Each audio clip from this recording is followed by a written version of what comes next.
कैसे हो दोस्तों। मैं मोहम्मद नईम शेख। तो हम हमारी तरफ से, हमारी टीम की तरफ से सारे देशवासियों को नए साल की मुबारकबाद देते हैं और हम उम्मीद करते हैं कि 2025 हर सिटीज़न, हर इंसान के लिए बहुत मुबारक होगा, क्योंकि लास्ट ईयर तो काफ़ी जंगे देखे, काफ़ी ऊट-पटांग देखे, लेकिन हम मालिक से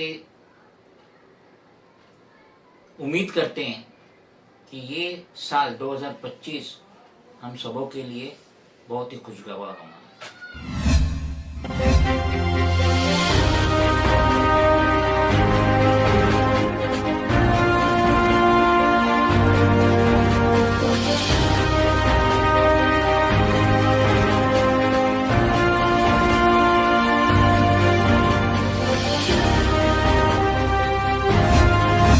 आपके स्क्रीन पे ये है गौतम अदानी, और ये किसी भी इंट्रोडक्शन के मोहताज नहीं है।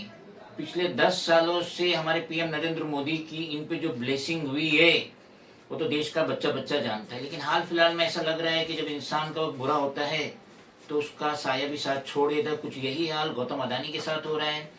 मेरे हाथ में है द इकोनॉमिक्स टाइम्स 31 दिसंबर 2024, जो ये है। जैसा कि हम जानते हैं कि गौतम अदानी ने विलमार्ट के साथ मिलकर एक जेवी में कंपनी बनाई थी, अदानी विलमार्ट लिमिटेड, जो कि नेशनल स्टॉक एक्सचेंज और बॉम्बे स्टॉक एक्सचेंज में लिस्टिंग है। लेकिन ऐसा लग रहा है कि जब से यूएसए का अरेस्ट वारंट इशू हुआ है गौतम अदानी, उसके भतीजे सागर और अदर्स के खिलाफ, तो गौतम अदानी के दिन थोड़े बुरे चालू हो गए, या शायद अपोजिशन का इतना प्रेशर है कि मोदी भी अभी गौतम अदानी के सर से अपना ब्लेसिंग हटा रहे हैं। तो यह, जैसा कि अब तक तो हिंदुस्तान की कोई भी बैंक गौतम अदानी को लोन देने या फाइनेंस करने में पीछे नहीं हट रही थी। दुनिया की बड़ी से बड़ी इंस्टीट्यूशन गौतम अदानी में अपना फंड लगाने को अपनी किस्मत समझ रही थी। लेकिन जो आज का economics times with others newspaper में आया है कि गौतम अदानी ने जो जेवी था विलमार के साथ, उससे अलहदगी इख्तियार कर ली है। 20 बिलियन यूएस डॉलर की अलहदगी है। अदानी विलमार लिमिटेड एक बहुत ही बड़ी कंपनी थी जिसके पास 42,824 करोड़ का मार्केट कैपिटल है, 10,000 डिस्ट्रीब्यूटर है इस कंपनी के, 7,20,000 retail outlets across the India है।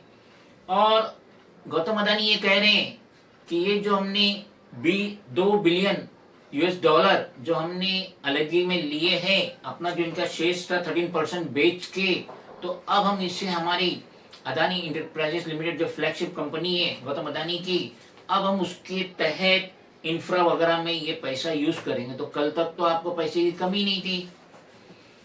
पीएम नरेंद्र मोदी ने देश का पूरा खजाना आपके लिए खोल दिए थे। चाहे कोई भी पीएसयू बैंक रहे या एलआईसी रहे, आपको तो फंडिंग देने में पीछे हट रही नहीं थी। करोड़ों की जमीन आपको तो 1 रुपए से 32 रुपए स्क्वायर मीटर के हिसाब से मिल रही थी। सारे बड़े बड़े टेंडर आपको मिल रहे थे, सारी बड़ी बड़ी कंपनीज आपको मिल रही थी। अब ऐसा क्या हो गया कि आपको 2 बिलियन यूएस डॉलर के अवर्स अपना 13% होल्डिंग बेचना पड़ा अदानी विलमार लिमिटेड में। और अभी विलमार लिमिटेड जो है वो अच्छे एक इन्वेस्टर को ढूंढ रही है, क्योंकि अदानी तो निकल गया। तो साफ जाहिर हो रहा है कि इस वक्त पीएम नरेंद्र मोदी का गौतम अदानी के साथ अच्छे ताल्लुकात नहीं है, और मोदी मजीद अपनी बेइज्जती नहीं करना चाहते, अपना नाम खराब नहीं करना चाहते गौतम अदानी का साथ निभाते हुए।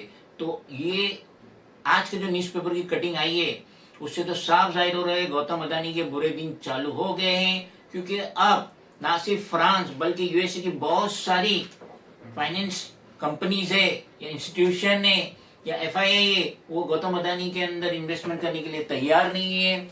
इनकी रेटिंग गिर रही है, डाउन ट्रेंड हो रही है, इनके स्टॉक जो Bombay stock exchange national stock में गिर रहे हैं। तो साफ जाहिर हो रहा है कि गौतम अदानी के दिन इस वक्त बहुत बुरे चल रहे हैं, और जो ये दुनिया के पहले और 5वें नंबर पे थे, अब उनका रैंक और ज्यादा नीचे गिर गया है।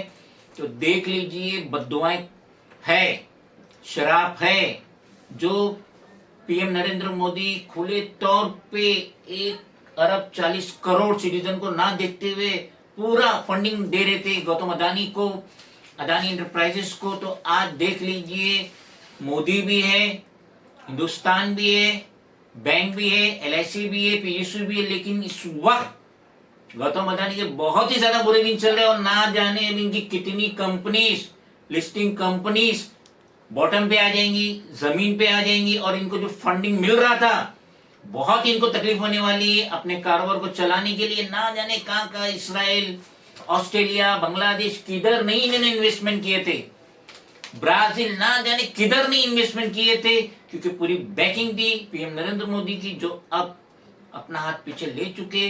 तो जिस तरीके से अदानी विर्मा लिमिटेड से गौतम अदानी ने अपनी होल्डिंग बेची है, 13% होल्डिंग बेची है $2 बिलियन के आवाज में, तो अब बहुत सारी इनकी कंपनीज बिकने वाली, बहुत सारे प्रोजेक्ट रुकने वाले, स्टॉप होने वाले और गौतम अदानी के बुरे दिन शुरू हो चुके हैं।